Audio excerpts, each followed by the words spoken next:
The end of yet another triple header. Hello, my name is Alex Does F1 Stuff and welcome back to another speed review. And this time the speed review is for round number 6 in Spain, around the Circuit de Barcelona Catalunya, 2.89 miles of hot racetrack. So the idea of this series is to basically run down the entire weekend, all of the practices, all of the qualifyings, the race and the championships right at the very end in as quick a time as possible. So far, in the last two, I've managed to get this under 5 minutes. So without further ado, we will jump straight on into practice 1 and start the timer now. So, practice 1, fairly boring. It was dominated by the Mercedes pair, 9/10 faster than Verstappen, then the two Ferraris with Grosjean, Perez, Albon down in P8, then Magnussen, Stroll, Ocon between the two McLarens, Gasly, the two Alfa Romeos, then Kvyat, Ricciardo all the way down in 18th place, and then the two Williams with Roy Nissany making his first FP1 debut. Then practice 2. It was again dominated by the two Mercedes with Verstappen in 3rd place once again, 8/10 back. Ricciardo now P4. Genuinely, if you compare his practice 1 to practice 2 times, he's probably one of the biggest improvers. Then Grosjean in P5. Haas are actually quick so far on Friday. Then it's Leclerc, Sainz, Perez, Ocon, Gasly, Stroll, Vettel, Albon, Norris, Kvyat, Magnussen. The two Alfa Romeos are once again quicker than the two Williams cars.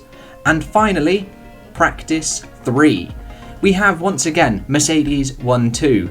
Hamilton from Bottas from Verstappen once again in P3. Sainz is now P4 with Perez 5th, then Leclerc, Gasly, Stroll, Albon the two Renaults, Vettel, Grosjean who has slipped from 6th to 5th, now to 5th or 13th. I was about to say 15th, that's wrong. Then Raikkonen, Norris, Kvyat, Magnussen, Giovinazzi, and again the two Williams in last place. But practice 3 was not without its little incidents. Ocon had a little coming together with, I was about to say Romain Grosjean, but Kevin Magnussen. Magnussen overtaking Ocon on the main straight on a push lap.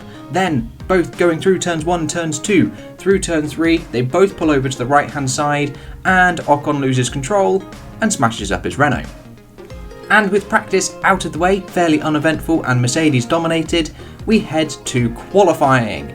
And in Q1, it is Kimi Raikkonen who makes it out for the very first time. But also out is the two Haas cars after a promising Friday, the two Williams and Giovinazzi in last place.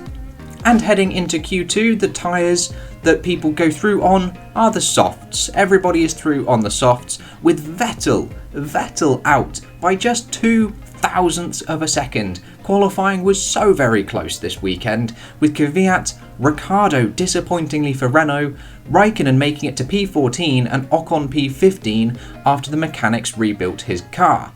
And heading to Q3, it is Mercedes dominated once again. Hamilton on pole position by 0.5 from Bottas, then 0.7 back to Verstappen. Do not be surprised if Mercedes weren't using their fancy party mode trick, because they are only 0.7 faster than everybody else, not 1 second. So don't be surprised as a big sort of middle finger to the FIA and everybody else that you can ban our party mode, but we are still 0.7 quicker.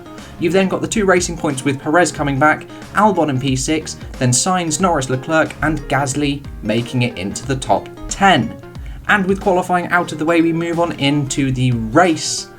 Dominated by Lewis Hamilton. Pole position, led every single lap. The only thing he didn't get was the bonus point, which went to Valtteri Bottas.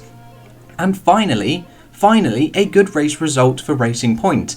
However, Sergio Perez would have been 4th if he hadn't have ignored blue flags and got a 5-second time penalty, losing the place to Lance Stroll. But bitterly disappointing. No, I messed it up. No, it's not bitterly disappointing. I'm not going to restart. I'm so close. Carlos Sainz, P6, keeping up his record of points scores in Spain at his home Grand Prix, which is very, very impressive considering he started in the Toro Rosso. And then we have Renault. Very, very bitterly disappointing for Renault. Outside of the points yet again. Just really not what they need at all for that team. But Alfa Romeo, 14th and 16th. Not that bad. In front of a Haas, in front of both Williams. really not that bad running in the slightest. But Williams, where has all their pace gone? It has disappeared. And finally Leclerc, the only DNF, his engine did a funny and locked his rear axle and he spun, but he managed to get it going again and then retired anyway as, I guess, a precautionary measure. And finally, the championships.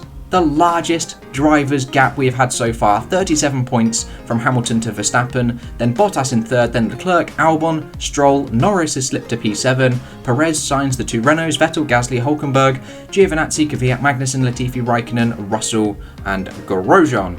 And then in the constructors, it is once again the largest gap we have ever seen. Mercedes 86 points clear of Red Bull, then Racing Point now third, McLaren fourth, Ferrari slipping back to fifth, Renault sixth, then the two Alphas, Haas and Williams.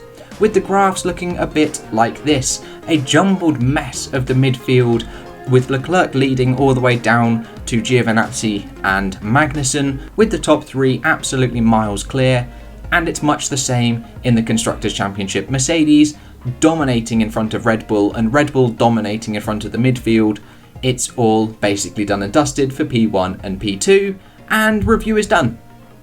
5 minutes, 32 seconds, 0.68. The times may be slightly different actually on your screen, as I use a different stopwatch to run. I use the one that's inside my editor to actually time how long it's going to go for, whereas I just use my phone from now to end, so it may be a little bit off. It's actually disappointingly slow, you know. The last one was like 4.5 minutes. Why is this one 5.5? I did have that little error with I got confused. I wrote notes down and everything. I put them in the photos were in the wrong order to my notes. That's what buggered me over there. Because I put disappointing race for Renault before the Sainz picture. Or before the Sainz statement. So the Sainz statement should have been before. Anyway, that doesn't matter. That doesn't matter. Review is done. Review is all done. But that is all I've got for you today, guys. I hope you have enjoyed that speed review there, and I will catch you in the next video, which should hopefully be the race weekend review, which will come out later tomorrow evening.